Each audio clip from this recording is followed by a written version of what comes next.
ప్రేక్షకులందరికీ నమస్సుమాంజలి. శుక్లాంబరధరం విష్ణుం శశివర్ణం చతుర్భుజం ప్రసన్నవదనం ధ్యాయేత్ సర్వవిఘ్నోపశాంతయే.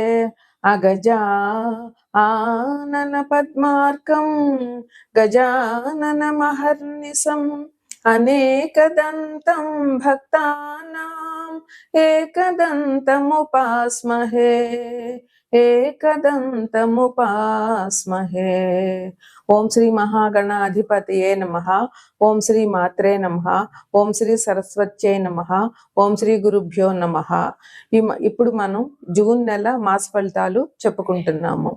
ఈ జూన్ నెల అంటే గ్రీష్మ ఋతువు స్టార్ట్ అయింది. గ్రీష్మ ఋతువు ఎప్పుడు జ్యేష్ఠ మాసం మే 28 నుంచి జ్యేష్ఠ మాసం మొదలయ్యింది. ఈ జ్యేష్ఠ మాసంలో విష్ణు పూజ అంతంగా చేయాలి. విష్ణుమూర్తికి జ్యేష్ఠ మాసం అంటే చాలా ఇష్టమట. అందువల్ల మనం విష్ణు సహస్రనామం చేయడము, విష్ణు వెంకటేశ్వర స్వామి పూజ చేయడం, విష్ణువుకి సంబంధించిన ఏ దైవాన్నైనా 10 అవతారాల్లో ఏ అవతారంలో అయినా విష్ణుమూర్తిని మనం ప్రార్థించడం ఈ నెలలో చేయవలసినటువంటి ముఖ్యమైన పని. ఇక ఈ నెలలో 27వ తారీఖున జగన్నాథ రథయాత్ర ప్రారంభమవుతుంది.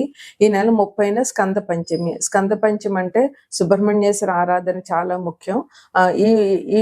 ఈ మాసంలో అందరూ కూడా సుబ్రహ్మణ్యేశ్వరి ఈ నెల 30వ తారీఖున, జనవరి 30వ తారీఖున, జూన్ 30వ తారీఖున అందరూ స్కంద పంచమి సుబ్రహ్మణ్యేశ్వరుని పూజించాలని నా కోరిక. ఇక ద్వాదశ రాశులకి ఈ మాసం ఎలా ఉంటుందో ఎలా చెప్పాలి అని అంటే, తదుపరి రాశి తులారాశి. తులారాశికి అధిపతి శుక్రుడు. ఈ శుక్రుడు ప్రస్తుతం మేషంలో స్థితి పొందిన్నారు. శుక్రుడు మేషం నుంచి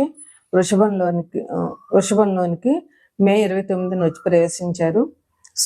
తులని లగ్నంగా తీసుకుంటే కుంభంలో రాహువు, మీనంలో శని, మేషంలో శుక్రుడు అక్కడి నుంచి వృషభంలోనికి వచ్చారు.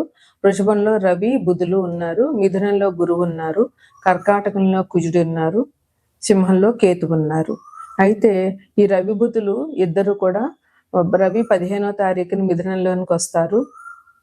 అలాగే బుధుడు జూన్ 6వ తారీఖున మిథునంలోనికి వస్తారు. అంటే మిథునంలో మనకి రవి బుధ గురులు ఉంటారనమాట. అలాగే కర్కాటకంలో ఉన్న కుజుడు సింహరాశిలోనికి ఈ నెల 7వ తారీఖున వస్తారు. అయితే తులారాశిలో చిత్త 3, 4 పాదాలు, స్వాతి 1, 2, 3, 4 పాదాలు, విశాఖ 1, 2, 3 పాదాలు ఉంటాయి. తులారాశి వారికి బలం ధైర్యం ఉంటాయి. సహజంగా బలం ధైర్యం వీళ్ళకి ఉంటాయి. అందువల్ల వీళ్ళు ధైర్యం ఉంటే ఏ పనైనా ధైర్యంగా చేయొచ్చు. దానివల్ల వచ్చేటటువంటి మంచి అయితే మనం అనుభవిస్తాం. అదే ఒకవేళ ఏదైనా కష్టం వచ్చినా కూడా ధైర్యం ముఖ్యం, అవసరం. మన మానసికంగా దుర్బలు అయిపోకుండా ధైర్యంతో వచ్చిన కష్టాన్ని ఎదుర్కోవాలి.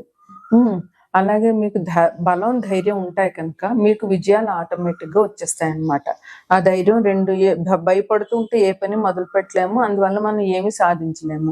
కొంచెం ధైర్యం చేసి ఏదైనా కొత్త పని మొదలు పెడితే దాంట్లో మనకి లొసుగులు ఏమైనా ఉంటే అర్థమవుతాయి. వాటిని మళ్ళీ మనం కొంచెం ఇంప్రూవ్ చేసుకుని ఆ పనిని నిర్విఘ్నంగా పూర్తి చేయగలుగుతాం అన్నమాట. అయితే కృషి, కష్టం అనేటటువంటిది ఈ రెండు ఏ వ్యక్తికైనా ఏ పని సాధించాలన్నా కూడా చాలా అవసరం. అందువల్ల కష్టపడడం, పట్టుదలగా పనిచేయడం ఈ రాశి వాళ్ళకి వెన్నతో పెట్టిన విద్య. వీరికి మంచి ఆశయాలు కూడా ఉంటాయి, ధైర్యం. ఎందుకంటే తులారాశి శుక్రుడు కదా, అది తులారాశికి సింబల్ కూడా త్రాసు.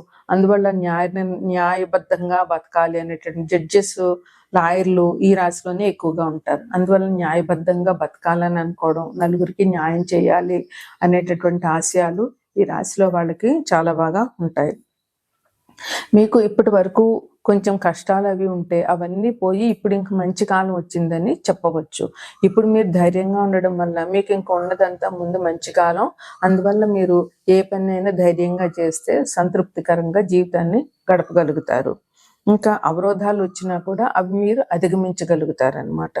ఆర్థిక విషయాల్లో మాత్రం కొంచెం జాగ్రత్తగా ఉండండి. ఎందువల్లంటే ఆర్థికంగా బాగులేకపోతే మానసికంగా కుంటుపడిపోతాం. మానసిక ధైర్యం సన్నగిల్లిపోతుంది. అందువల్ల ఆర్థికంగా ఇబ్బందులు వచ్చినా కూడా వాటిని ఎలాగ అధిగమించాలి అనేటటువంటిది ఆలోచించి నిర్ణయాలు తీసుకోండి. ఇక ఈ రాశి వాళ్ళకి గురువు ఈ మాసంలో అంటే మిథునంలో ఉన్న గురువు వీళ్ళకి నెలలో ఇచ్చేటటువంటి మంచి ఏంటంటే అదృష్టాన్ని ఇస్తాడు. అట్లాగే మతపరమైనటువంటి కార్యక్రమాలు చేయడానికి, అదే హిందువులైతే దైవ కార్యాలకు సంబంధించిన పనులు చేయడము, దైవాన్ని పూజించడము, తీర్థయాత్రలకు వెళ్ళడము, ఇంకా దానాలు చేయడము, అన్నదానం, వస్త్రదానం ఇలాంటివి చేయడం ఈ రాశి వాళ్ళు చేస్తారు ఈ మాల. అందువల్ల వీళ్ళకి ధర్మకార్యాలకు సంబంధించినటువంటి పనులు చేయడం వల్ల వీళ్ళకి అంతా మంచి జరుగుతుంది. ఈ జ్యేష్ఠ మాసంలో 27వ తారీఖున జగన్నాథ రథయాత్ర మొదలవుతుంది. జూన్ 30న